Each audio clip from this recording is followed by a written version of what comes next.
01/01/2014 ingin mempresentasikan materi saya yang berjudul likuiditas, persekutuan, perseorangan, penjualan cicilan, dan penjualan konsinyasi. Adapun rumusan masalah pada materi kali ini, yang pertama, apa itu perubahan kepemilikan persekutuan? Yang kedua, apa itu pembentukan persekutuan metode goodwill? Ketiga, apa itu pembentukan persekutuan metode bisnis? Dan yang terakhir, apa itu penjualan cicilan dan penjualan konsinyasi? Materi pertama yaitu perubahan kepemilikan persekutuan. Perubahan kepemilikan persekutuan adalah situasi di mana hak kepemilikan dalam satu persekutuan berpindah dari satu pihak ke pihak lain. Hal ini sering terjadi dalam konteks bisnis di mana dua atau lebih individu berkolaborasi untuk mencapai tujuan bersama, dan perubahan tersebut dapat mempengaruhi dinamika serta struktur persekutuan itu sendiri. Adapun penyebab perubahan kepemilikan, yang pertama, masuknya sekutu baru. Masuknya sekutu baru yang pertama, pembelian hak sekutu lama. Sekutu baru dapat masuk dengan pembelian sebagian atau seluruh modal dari sekutu lama. Kedua, setoran modal. Sekutu baru dapat menyetor modal ke dalam persekutuan yang bisa termasuk investasi awal atau bonus untuk sekutu lama. Yang kedua, keluar atau mundurnya sekutu. Seseorang sekutu dapat keluar dari persekutuan yang bisa disertai dengan pembayaran lebih atau kurang dari modal yang dimiliki saat keluar. Yang ketiga, kematian sekutu. Hak kepemilikan sekutu yang meninggal dapat dibeli oleh sekutu yang masih hidup atau dilanjutkan oleh ahli warisnya. Yang terakhir, perubahan struktur hukum. Perubahan bentuk hukum dari persekutuan menjadi perseorangan terbatas juga merupakan bentuk perubahan kepemilikan. Yang kedua, pembentukan persekutuan metode goodwill. Definisi persekutuan metode goodwill. Metode goodwill pada persekutuan adalah pendekatan yang digunakan untuk mengakui adanya modal sekutu baru yang disetorkan dan perubahan total modal sekutu lama. Persekutuan adalah gabungan atau asosiasi dari dua individu atau lebih yang memiliki penyelenggaraan suatu usaha secara bersama-sama untuk memperoleh laba. Penentuan persekutuan baru dilakukan dengan pendirian perusahaan baru yang dimiliki bersama oleh dua sekutu atau lebih. Setoran modal yang dilakukan dapat berupa kas, aktiva non-kas, atau kemampuan.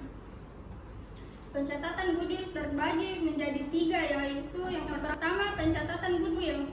Goodwill yang dibayar oleh anggota baru akan dicatat dalam buku besar sebagai aset tidak terwujud. Aset ini dibagi antara anggota lama berdasarkan perjanjian yang telah disepakati sebelumnya. Kedua, penentuan nilai goodwill. Penentuan nilai goodwill biasanya dilakukan berdasarkan nilai pasar atau nilai keuntungan yang dapat dihasilkan oleh persekutuan di masa depan. Biasanya penilaiannya dilakukan oleh pihak independen atau berdasarkan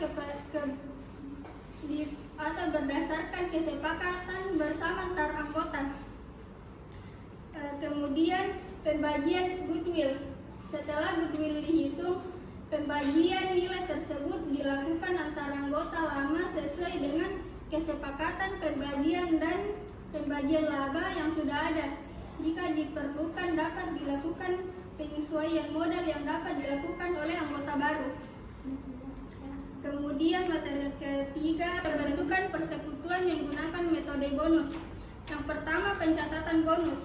Bonus yang diberikan kepada anggota baru akan dicatat sebagai penyesuaian dalam buku besar persekutuan, di mana anggota baru mendapatkan lebih banyak hak atas laba persekutuan dibandingkan dengan kontribusi modalnya. Yang kedua, perbedaan dengan goodwill. Perbedaannya terletak pada perlakuan terhadap nilai tambahan yang diberikan kepada anggota baru. Jika metode goodwill melibatkan pembayaran untuk hak masa depan, maka bonus lebih mengarah pada penyesuaian pembagian laba yang tidak berhubungan langsung dengan pembayaran awal yang lebih besar. Bagian D, penjualan cicilan dan penjualan konsinyasi.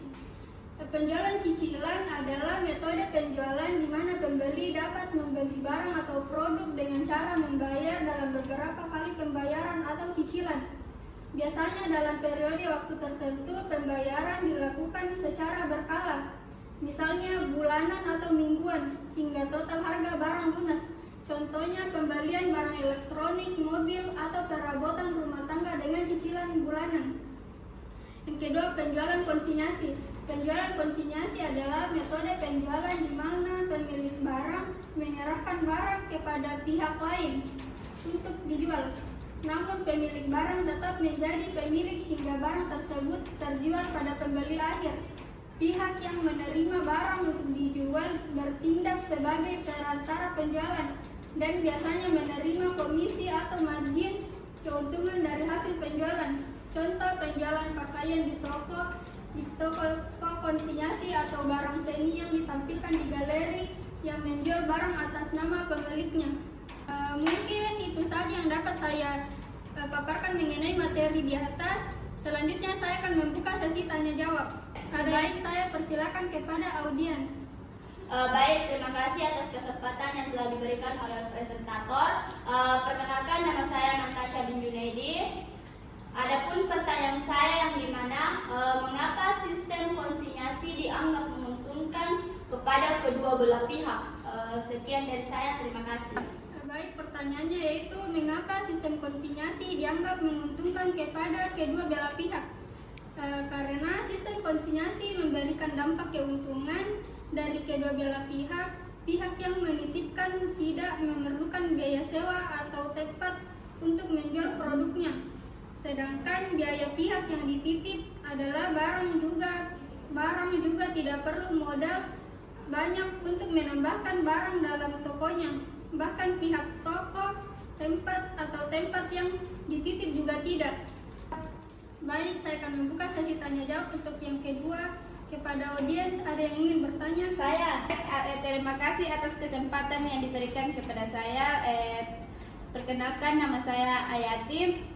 Pertanyaan saya itu bagaimana cara agar sistem konsinyasi bisa berjalan efektif dan saling menguntungkan? Baik, tips penjualan konsinyasi agar dapat menguntungkan harus memiliki perjanjian konsinyasi yang saling menguntungkan, pilihan produk yang sesuai dengan toko. Kemudian harus mengenali produk dengan baik. Produk yang dijual harus dipastikan diletakkan di tempat yang terlihat dan harus berpikir kerjasama untuk waktu yang lama. Bagaimana dengan audiens? Apakah sudah puas? Sudah puas.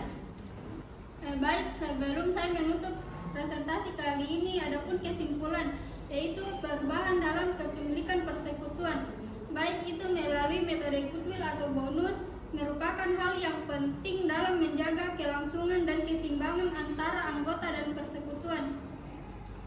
Begitu juga dengan penerapan penjualan cicilan dan konsinyasi yang memiliki perbedaan dalam pencatatan akuntansi serta hak dan kewajiban masing-masing pihak yang terlibat.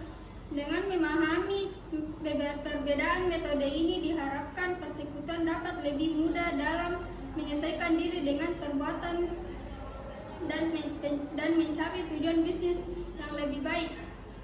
Itulah tadi kesimpulan yang dapat saya bacakan. Lebih dan kurangnya mohon dimaafkan. Wassalamualaikum warahmatullahi wabarakatuh. Waalaikumsalam.